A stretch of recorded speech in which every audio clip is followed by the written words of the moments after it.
ఓం శ్రీ సాయిరామ్. పూర్వము ఇంద్రజ్ఞుడు అనే విష్ణుభక్తుడైన రాజు ఉండేవాడు. అతడు ఒకనాడు పరాకుపడి తన వద్దకు వచ్చిన దూర్వాసును గౌరవించడం మర్చిపోయాడు. అందుకు దూర్వాసుడు అతనికి ఏనుగువై పుట్టు అని శపించాడు. రాజు విష్ణుభక్తుడైన కారణంగా అతడు ముని శాపం వల్ల శ్వేతదీపంలోని అడవుల్లో ఏనుగై పుట్టాడు. అక్కడ గజ సమూహాలకు తానే రాజు అయ్యాడు. ఒకానొక రోజున ఆ గజేంద్రుడు తన ఆడ ఏనుగులన్నింటినీ వెంటబెట్టుకుని వనవిహారానికి వెళ్ళాడు. ఆ విహారంలో ఏనుగులన్నీ అలసిపోయాయి. చేరువులోనున్న ఒక మడుగును చూసి అన్ని గజములు అందులో దిగాయి. ఆడ ఏనుగుల మధ్య ఉండడం వలన గజేంద్రుడు అహంకారం కొద్దీ ప్రవర్తించసాగాడు. అతని అండ చూసుకుని ఆడ ఏనుగులు విజృంభించాయి. తొండాలతో నీళ్లు పీల్చుకుని స్నానాలు చేయడంతో మొదలుపెట్టి అన్ని ఏనుగులు కలిసి ఆ మడుగును కిందరవందర చేయసాగాయి. ఆ మడుగులో ఒక భయంకరమైన ముసలి ఉంది. అది ఈ ఏనుగుల అల్లరిని సహించలేకపోయింది. గబగబా వచ్చి గజేంద్రుని కాలు పట్టుకుంది. అన్ని ఆడ ఏనుగుల మధ్యన ఆ అవమానాన్ని సహించలేకపోయాడు గజేంద్రుడు. ఇంత పెద్ద ఏనుగును నన్నే పట్టుకుంటుందా ఈ ముసలి, దీని సంగతి తేల్చాలి అనుకున్నాడు గజేంద్రుడు. భూమి మీద జంతువు ఏనుగు, నీటి జంతువులు మేము. మా నీళ్ళలోకి వచ్చి మా మీదే తిరగబడుతుందా?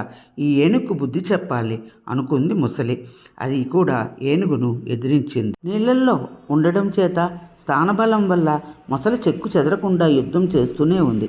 అంత పెద్ద ఏనుగు కూడా మొసలి బారి నుండి తప్పించుకోలేక అల్లాడిపోసాగింది.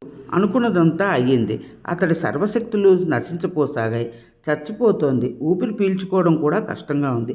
గజేంద్రుడికి ఏడుపు వచ్చేసింది. బలం పోతున్న కారణంగా చూపు కూడా మందగిస్తోంది. కష్టకాలంలో కదా ఎవరికైనా దేవుడు జ్ఞాపకం వచ్చేది. అలాగే గజేంద్రుడికి కూడా భగవంతుడు గుర్తుకు వచ్చాడు. భగవాన్, కొంచెం కూడా ఓపిక లేదు. నాకు ధైర్యం తగ్గిపోతుంది. ప్రాణం పోయే పరిస్థితుల్లో ఉన్నాను. చాలా కష్టంగా ఉంది. నీవు తప్ప నాకు వేరే దిక్కు లేదు. జాలి కలిగించే పరిస్థితుల్లో ఉన్న నన్ను కాపాడు. అన్ని లోకాలకు ప్రభువైనవాడా, కోరిన వారికి వరములు ఇచ్చువాడా, సర్వరక్షకమైన ఆత్మస్వరూపుడా, రా నన్ను రక్షించు అని ఏకాగ్రతతో ప్రార్థించాడు. తొండమెత్తి కుయ్యోమన్నాడు. ఆలోచన లేకుండా మాధవుడు ఏనుగు మొసలి ఉన్న మడుగువైపు అడుగులు వేశాడు. అంత హడావిడిగా వెళ్తున్నాడు ఏమిటి అని లక్ష్మీ గరుత్మంతుడు శంఖము చక్రము అన్నీ ఆయన వెనకనే వెళ్ళసాగాయి. గజేంద్రుడు విష్ణువుని స్తోత్రం చేశాడు. కష్టాల్లో ఉన్నప్పుడు, భయం వేసినప్పుడు ఈ కథ చదువుకుంటే కష్టాలు తొలుగుతాయి, ధైర్యము కలుగుతుంది.